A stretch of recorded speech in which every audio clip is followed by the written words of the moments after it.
Hello and welcome to Buck the Trend podcast, episode number 1. I'm Steph Clutterbuck. And I am Matt Native. And we are going to attempt to be your hosts for the next 35 minutes or so. No promises. On our take 2. Yeah, we did actually record this yesterday, didn't we? And we weren't happy with the sound, which... Yeah, it's our own fault, really. A few mistakes, but we got there in the end. I feel like it's a rite of passage. Yeah, I don't think anybody gets it right first time. No, 100%. And chances are it's going to be wrong this time too.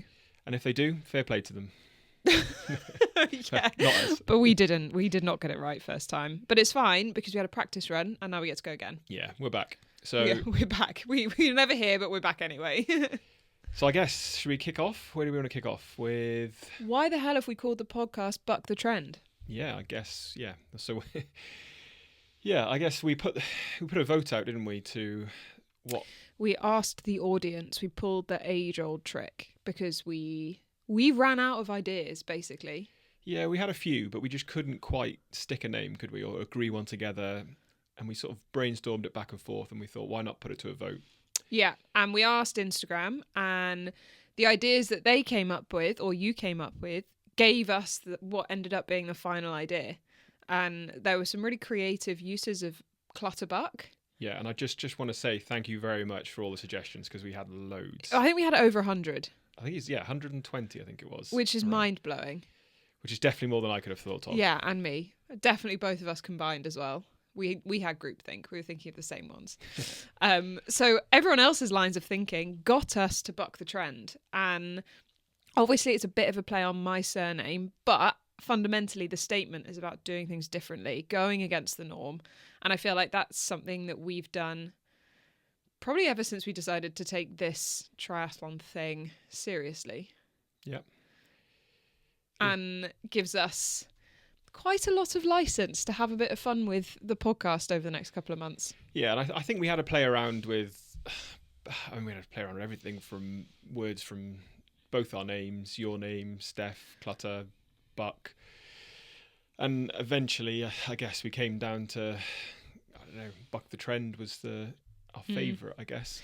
And I think while we will be talking about triathlon, because it's what I do, it is my life, we didn't want it to be solely about triathlon, and that kind of leads into the why behind the podcast. So Matt and I have been very fortunate throughout our lives to have competed at a high level across multiple different sports and had exposure to so many different sports and different people doing amazing things in their own right, in their own ways. And we wanted our podcast to be a space where they could come and tell their stories. Yeah, and I think that's right, isn't it? Having access to a range of different sports, and whether that's athletes, coaches, support staff within that, and even within business, I guess, as well. So there's plenty there that hopefully we can get learnings from across sports, across business, and hopefully we can, I suppose, pass that on and also learn ourselves. Well, I definitely want to learn myself because I'm going to Kona this year. And we're bringing you all along for the journey. So I want to make sure that I'm learning everything that I can before I go there, so that on the morning of the 11th of October, before the cannon goes, I feel like I'm the most ready that I can be to have a brilliant race out in Kona. Yeah, and I guess as we talk about that, I suppose hopefully along the way we can try and get some sort of subject matter experts along the way, whether that's, like we say, we're talking about Kona, so let's just say heat, for example. Yeah. Nutrition. There's plenty of things that we can look into, and hopefully people we can tap into and have a chat with, really. Yeah, and maybe even give you things that you can take away, because we're not going to be necessarily, I say looking at Matt because I know he wants one, building a sauna in the back garden. So how can we heat prep in our garage, which right now is so cold? Yeah, it's definitely not sauna. No, it's not sauna weather. Conditions in there right now. But I have to say, going back to the Instagram competition, we had over 10,000 votes on the polls that we ran, which again is absolutely mind-blowing, and thank you all so much for participating. The winner of the competition was Ian Pawsey with the suggestion, "What the Clutterbuck?" spelt WATT, which I just thought was absolutely brilliant. And even though we didn't decide to name the pod It was What close. the Clutterbuck, it was so close. We almost did. Very close. But we are going to have a segment that's the What the Buck moment of the week. and we're going to try not to say the wrong word as we say that. But basically, it's a celebration of something that's happened that week that has kind of blown our minds. Yeah. And there's usually, well, on my side, there's usually quite a lot of things that blow my mind through the week, but yeah, not limited to sport or anything that's particularly normal. I think Amazon delivery times is quite often something that blows your mind. yeah, I mean, when they arrive within 24 hours, it always seems to baffle me. I think our record is actually like 18 hours. And less than, I think. I think we've ordered in the evening, got it up to 9 p.m. and then it's arrived the next morning. So. Yeah, you can imagine. You can imagine the conversations we were having as that happened. So if you have any suggestions for What the Buck, send them in. So either on my Instagram at Steph Clutterbuck or the podcast Instagram, which is at Buck the Trend Pod, and we will share them. And maybe if yours gets shared, we will send you something. We like free stash. Yeah, I mean the idea is we should have some support along the way from sponsors on the podcast, so hopefully we can get some good giveaways going and give away prizes. We love prizes. Yeah. so that's the intention of the pod, I guess. Yep. And Matt, lots of people know me, but not many people know you. Can you introduce yourself, please? Yeah, I guess I can. So for those of, well, pretty much the majority of you who don't know me, I'm Matt Nartiv, and I would say I'm a professional triathlete, but I'm not.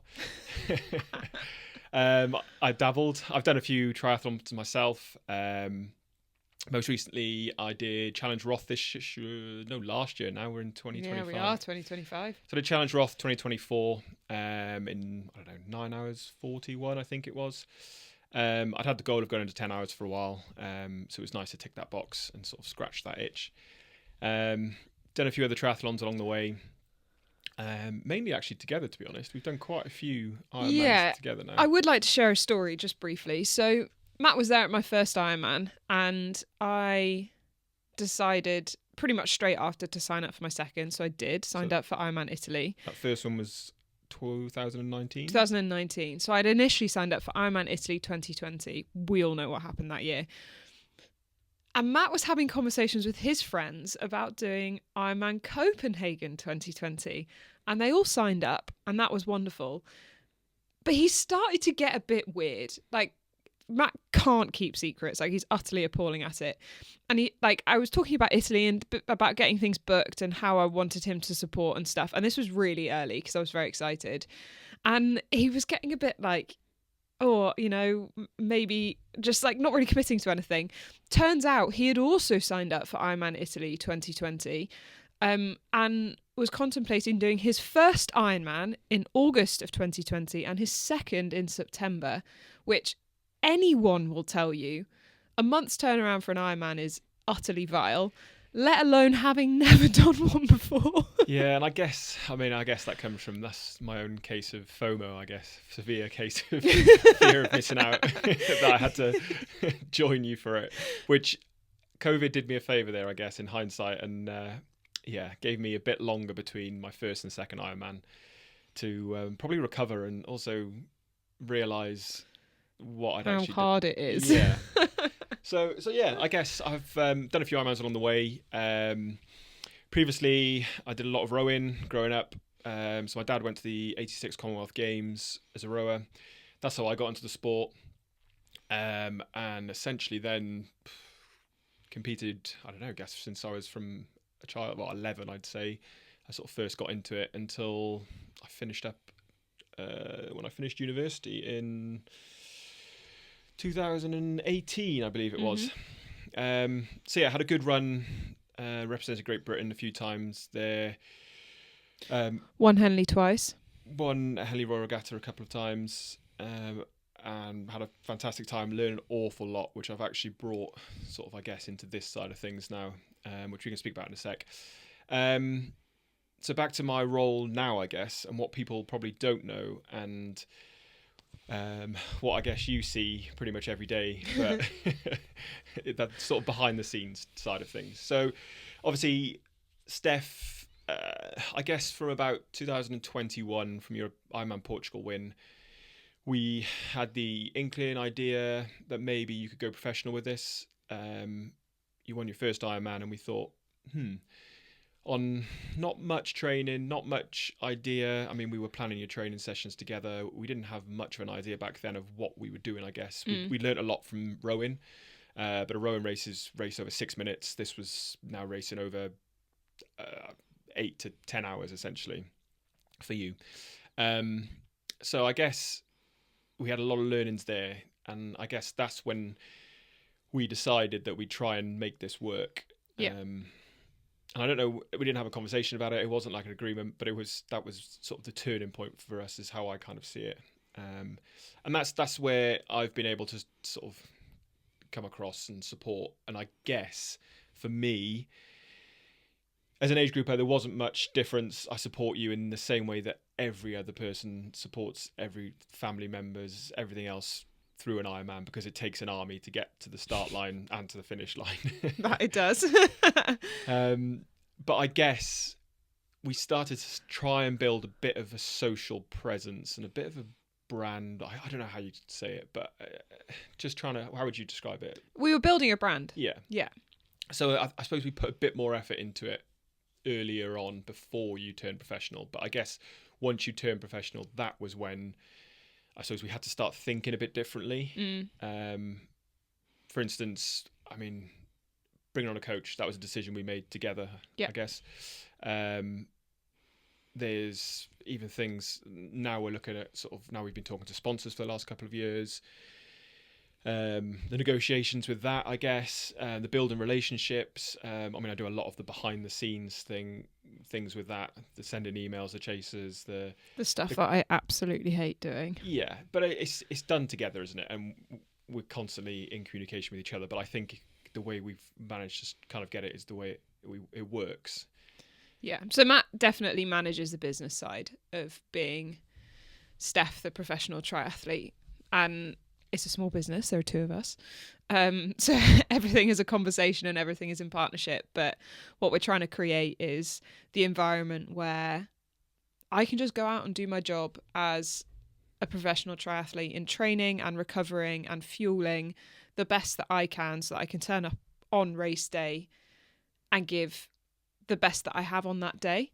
And something that we've noticed over the last couple of years in my work is the more stressed that I am, the less capacity I have to perform. Yeah. And the last 12 months have been amazing, but started off pretty stressful because I handed in my notice at work and we were trying to make this business of Steph, the professional triathlete, with absolutely no idea what we were doing.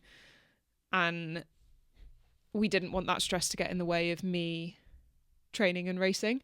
So Matt's more and more so in the last couple of months taken on that role so that I can do what I need to do, so that I can race as fast as I need to race.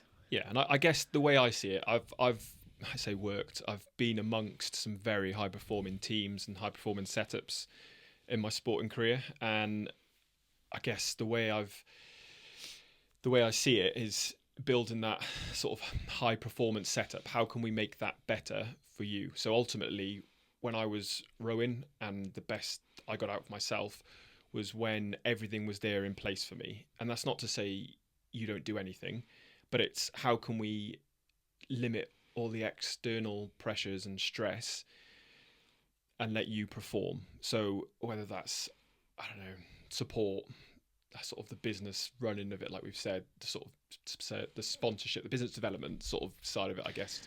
The cooking of dinner. Cooking of dinner. I mean, we share that. That's a very joint effort. And then logistics, race logistics, travel logistics, training camps, things like that. Apart from booking flights, yeah, I do that. I no longer can book flights. We've had too many instances where Matt's booked flights and the wrong names have gone on, and we've been on the phone and had to pay more money to change them. So I do flights. Yeah, I mean, I'm going to blame the computer and blame the Apple. It's tech's fault. Changing Steph's name from a Stephanie to a Steph and then having to pay extra, but we won't go into that. That's another topic. And I guess what is my biggest part, I suppose, is the eyes and ears on the ground.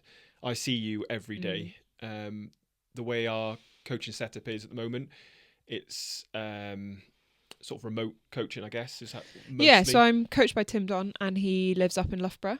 Yeah. We get on brilliantly well with him. I'm in pretty much daily contact, so sorry, Tim. but he isn't here. And athletes are notoriously unreliable when it comes to basically knowing when we've gone too far and knowing when to stop, because the sport is moving on and we just want to keep pushing. And Matt is the one that is like the voice of reason when things are tough. Yeah, and I think it's knowing when to sort of maybe call it a day. If we get off the bike. Yeah, I mean, we all go through tough days, and sometimes you've got to push through it and just get on with it, and sometimes it's knowing, okay, let's regroup, start again. And even things, I don't know, keeping hydrated, the usual things that I have to nag you on. Taking my iron supplements. Yeah. I never remember. I can't remember. It's awful. It doesn't have a place in my brain. So Matt is my place in my brain. So yeah, and I guess that's pretty much wraps up what I do. Yeah, pretty much. So Matt does everything and I do the triathlon. I get the glory. He does all the hard work. No, it's a shared load. But yeah, it's quite funny for me because everyone knows me and congratulates me on, an amazing season or a great race, which I'm fully appreciative of because I know that I work hard. But what we're creating is so much bigger than me. Like, I definitely couldn't do this on my own. And we've got our vision written on the whiteboard that sits in this room, so we're staring at it as we're recording. Vision, race calendar, we've got the lot. Yeah, we've got everything in here, so we're fully aligned on where we're going, what we want to achieve, and hopefully just bringing people along with the journey. So it's fun for all of us. Yeah. So, yeah, talking of the journey, what is the journey? It's like with 2024. What is your the first journey? professional season. What happened? So we, I mean, like you said, if we just quickly go back to 2021, in October I raced Ironman Portugal, and it's my second Ironman, and I had an amazing day, and I won overall age group, and it was at that moment that this seed was planted that just maybe I could turn professional. And I had a lot of hang-ups from my rowing days with regards to self-belief, and we'll get into that in another podcast, I think, because it requires space and time of its own.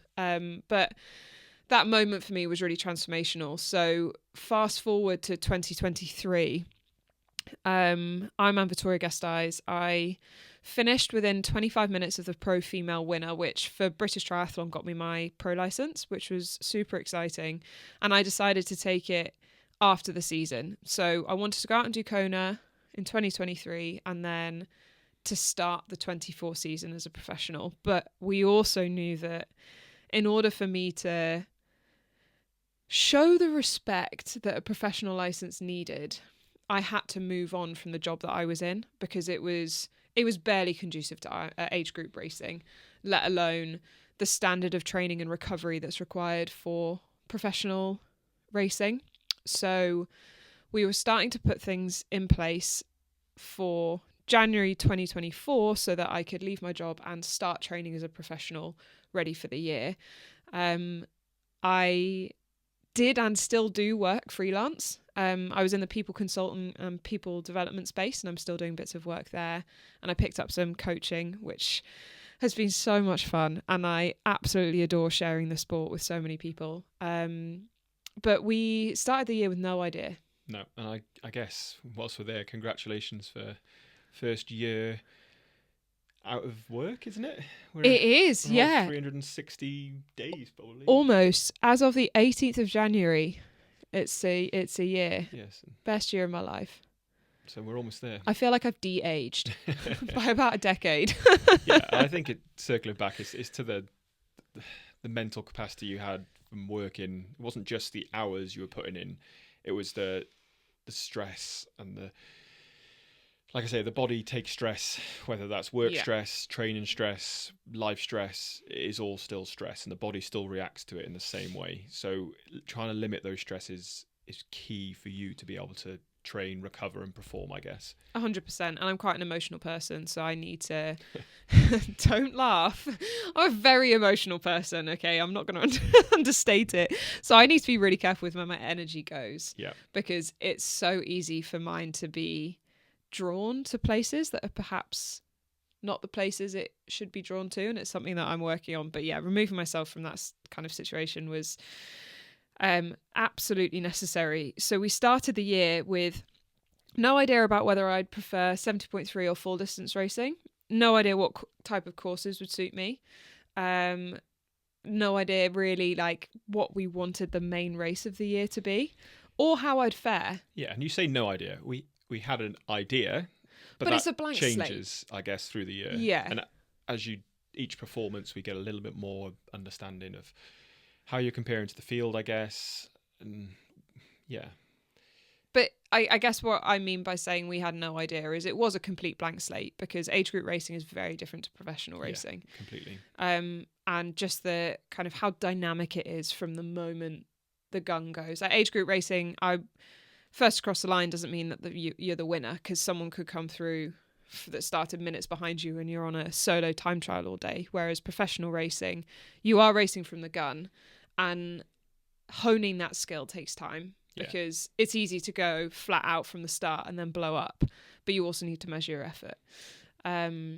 So I wanted to spend last year, experiencing that and understanding how race dynamics worked and where my strengths were, where my development areas were, and where we could play into my strengths a little bit more. And to be honest, it's things we only really found out in the last 3 races of the season.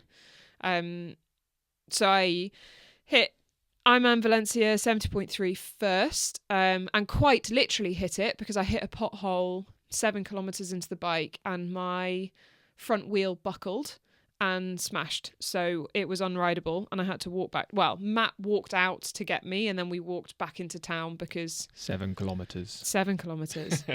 Because the race officials wouldn't let me leave. It was awful. I felt like I was in roadside jail. Anyway, so we put that one in our review mirror.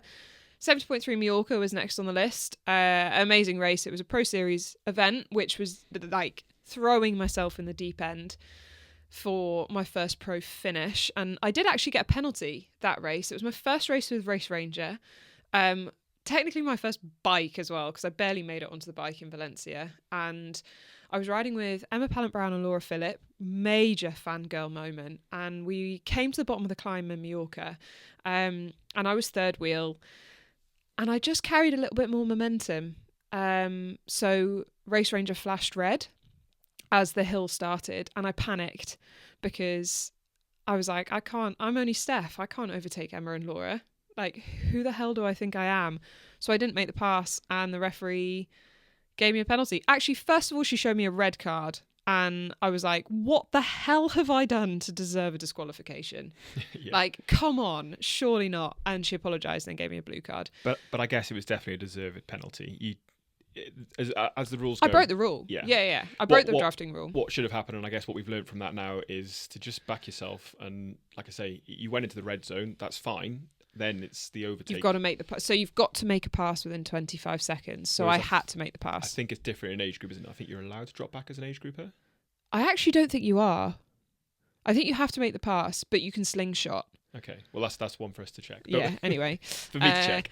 But yeah, technically I broke the drafting rule, so I got a 5-minute penalty. Questionable about whether you're drafting at like 15 kilometers an hour, but that, it's a rule's a rule and I broke it. We then went on to an amazing race in the Basque Country in Zarautz, which is about an hour from Bilbao. And it's not an Ironman branded race, but it's a local race that has been going for decades. Absolutely huge as well. As big 4,000 athletes. Yeah. Like, absolutely amazing. The weather was terrible. Yeah. Great roads, great people. It really was. It was so much fun. And running through the town was absolutely packed. And I got my first podium. So I came second, which was awesome and much earlier than we anticipated, I think, my pro rookie season. From there, I raced again in the Basque Country in Vitoria-Gasteiz, Pro Series race. So it had Race Ranger again, which was great.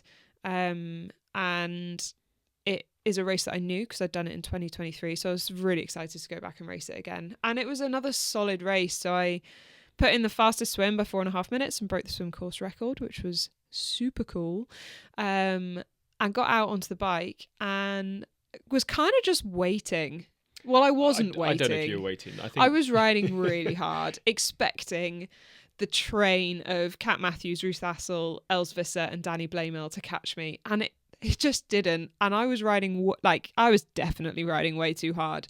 I was like prey running from a predator or a deer running from a lion. Yeah, but I guess you weren't to know at that point really what was going on behind you. No, I had no idea. I was just really excited. Had you known, obviously, it would have been better to sort of... In hindsight. Not sit up, but... Don't bury yourself. Let them catch you and then try and sit on them. But I guess you burnt a few too many matches maybe at the start of that. And then I got really warm and started the marathon. And so they caught me. They did catch me by the end of the bike. Started the marathon and ended up throwing up my way round the first 10k. And then... Yeah, I remember that now. And then I cooled down. I will just and then say, I got better. At this point, I did not think Steph was going to finish. I've seen her in lots of races, both good, bad, and in between. And at this point, I really thought she wasn't going to finish. She would throw it up on herself for the first 10k of the run. But it was, I guess, just a bit of an overheating thingy. Yeah, triathlon's really not an attractive sport. I would not recommend. But she turned it around, managed to get on top of her sort of hydration, refueling, cooling, I guess. Where did I come in the end? Was it 9th? I feel like it was 9th. Yeah, 8th. So it was 9th, the extended podium, which was awesome. A Pro Series race at my full distance pro debut. Yeah. Which was really cool. Sub 9 hours, was it? Yeah, 8:50 something. So that was a nice box to tick. Yeah. nothing, Arbitrary number, but it's a fun one to have your Ironman PB starting with an 8. And then we had a little bit of a break through August, got my head down into training, and next race was in Girardmer in France at the beginning of September. Again, a local race, but outrageously large. So they have multiple distances across multiple days. So it's like a 3-day triathlon festival. Yeah, I was going to say a festival essentially, isn't it? Yeah, and it was brutally hard. So the bike course was 93 kilometers with 1,800 meters. Yeah, 600 a loop. Yeah. 1,800 plus meters of climbing per loop. And then some good solid climbs. Yeah, they were really hard. Like you didn't want your legs to fall off. And then another hilly run as well. And I think I basically just went a bit deep through August. We think that I was a little bit iron deficient and quite deep into a training block. Yeah, I was just lacking energy, and it was okay. I got round. I finished 8th. So was good enough. Yeah, it was a solid day. I was just a couple of % off across all 3 disciplines. And from there we went into Chattanooga. Recovery didn't go particularly well after Girardmer. I think it was a combination of like the training fatigue. But I basically had to have 2 weeks completely off training. My heart rate went mental, like higher than we've ever seen it. I think my resting heart rate went from 40 to 70. Not entirely sure why, but it took a bit of time to reset. So I went into Chattanooga with the swim cancelled and also 0 expectations. Yeah. I mean, we were close to not flying. Yeah, we made the decision, didn't we, a few days prior. So. Yeah. Because racing an Ironman when you're not right is actually quite dangerous. So we wanted to make sure that I was physically healthy, even getting on a plane to fly out. But we did, and I'm glad that we did. Yeah. Because that was podium number 2, second place of the year, and the Kona qualifying slot for this year. So that was awesome.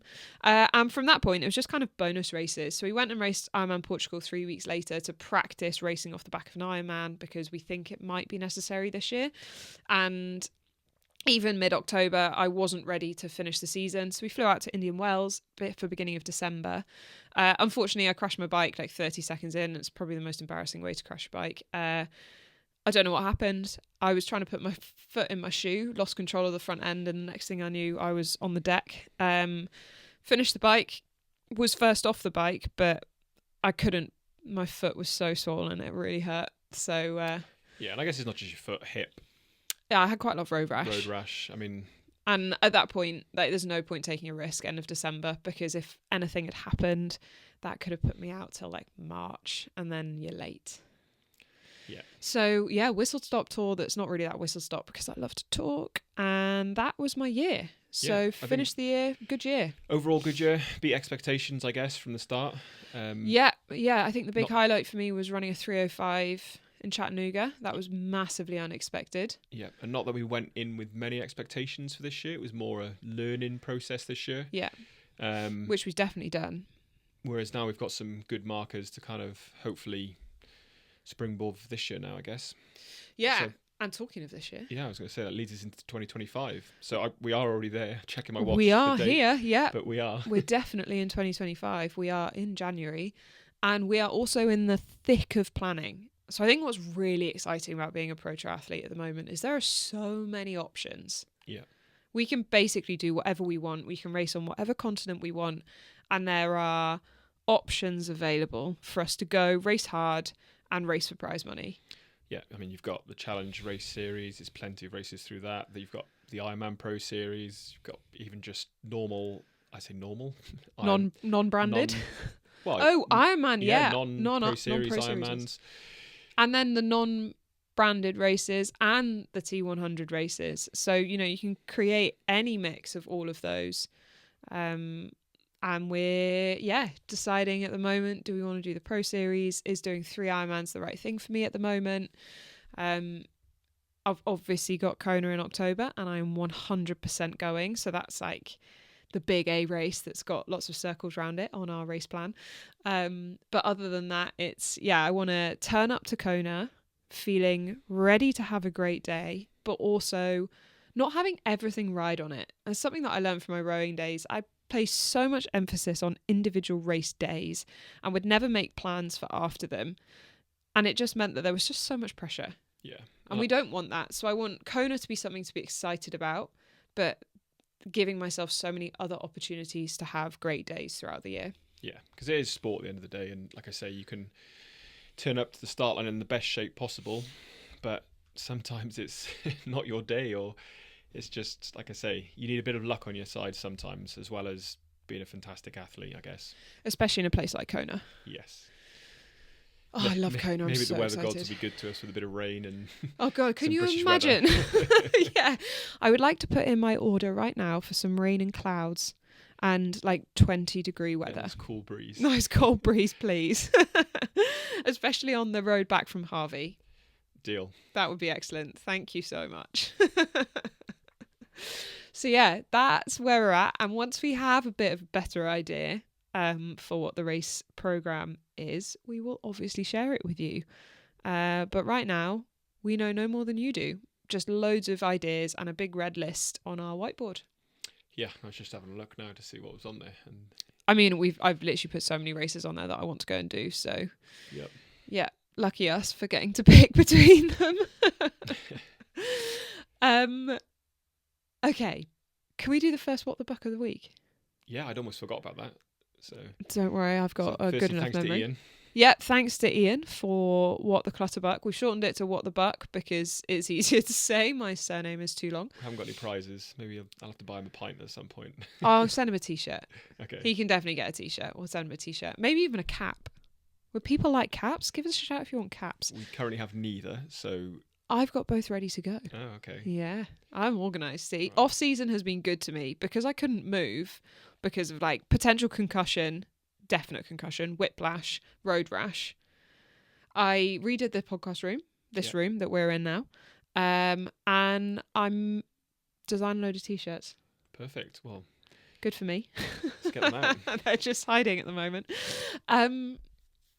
So, What the Buck? This one's yours. What the Buck? And you said it right. He didn't say. Yeah, don't say it.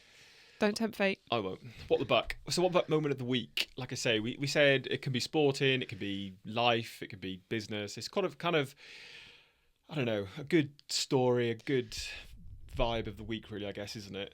Yeah. And this week, although I guess we're moving away, well, probably last week now, I guess. It still counts as fine. We've given it to Luke Littler, I almost said Ironman then. He's not Ironman World Champion. I would love to see him he do is an Ironman. a darts World Champion as of this year. At the age of 17. Youngest ever.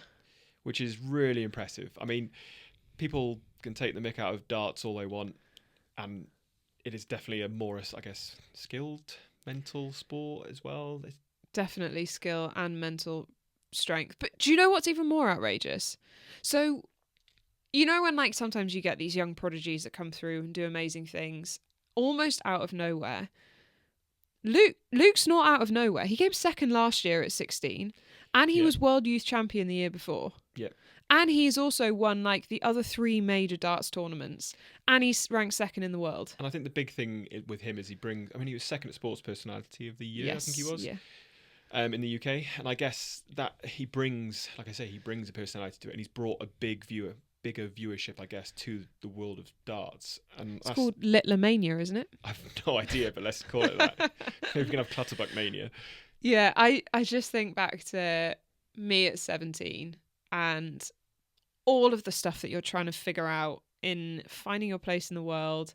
I was swimming, but I hated it and was like, I don't know, looking for an out, and I was trying to navigate my way through school while also trying to decide what I wanted to do at university and what job I wanted to do, because everyone just kind of made you think that you had to have those things figured out at 17, which is really quite hilarious, considering the fact that I quit my job this time last year and went, screw it to all of it. But to be going through all of that and just existing as a 17-year-old and then performing and becoming world champion in a sport that requires so much mental focus. Yeah, and it's pretty rowdy, I imagine, at the Darts World Championships. I bet it gets loud. Plenty of beer and plenty of noise, so I guess holding your nerve, and especially when you've hit, I don't even know the scoring system, but when you've hit 2 triple 20s and you're trying to hit a third one for a 180. I honestly don't think I could hit a darts board from about a metre away. Yeah, I mean, I think I could probably just about hit the board, but treble 20, no chance. No, I definitely need my glasses. Yes. I couldn't see it. I definitely wouldn't be able to see it. It was too far away. But that's it. Well done, Luke. Good job. Yeah, great job, Luke. You get no prizes. We don't know you. And I guess we sort of can wrap it up here. I suppose I would like to say, like I say, if you've got any What the Buck moments we could use for next week or next week, will it be? Yeah. I guess so we want to record this weekly, and that means that some weeks are going to be chaos.